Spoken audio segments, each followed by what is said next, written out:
The Carbon Garment Processor is a great tool to help you quickly set up garments in Carbon. But you do need to keep an eye on the output from the stitching module stage 4. The default stitch settings are designed to pull stitch points tightly together. So the main thing to look out for is any unwanted automated self-stitching of open edges, as this self-stitching will cause crumpling in your mesh. This can occur when your simulation mesh resolution approaches your seam gap resolution. Typically, that happens when you have high resolution meshes. Here is a simple example to demonstrate what to look for and how to deal with it. So here we have a couple of high resolution small meshes with their tessellation resolution about the same as the seam gap between them. If we run them through the garment processor,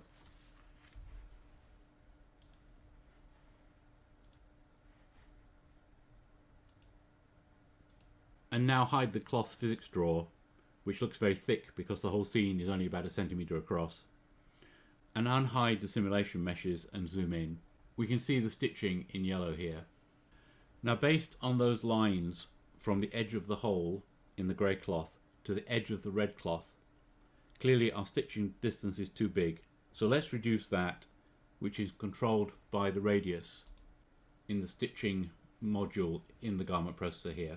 So the radius is obviously way too big, so let's try 0.01. And we have to reset the simulation. Okay, so that's removed those connections, but we can still see we've got a lot of self-stitching here around the open edges, which we don't want. So we can reduce that again to say 0.5, reset the simulation. We can see some of it's going now, but some of it's left. And I think rather than keep picking away at it and probably lose some stitching down the seam as well, let's just go into the stitching group and delete these unwanted self-stitchings. So here in the stitchings group, you can see which are the self-stitchings because they basically have the same cloth name twice in the node name. So here we have cloth 11, cloth 11.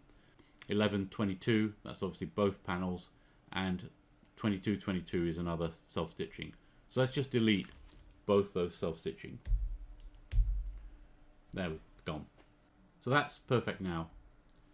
We just need to make sure it's still not picking up, for example, any extra points here. So, for example, if we just make that happen by making that, say, 0.8 maybe. Reset the simulation. You see how these cross pieces as well, and these ones here, we don't want them. Now, if we're left with cross pieces, we can remove those by doing a count of 1 in this particular case. And in terms of these grey ones that are making stitches, although our count is 1, in this setup here, it's 1 grey vertex to 1 red one. But unfortunately, multiple grey vertexes can connect to the same red vertex.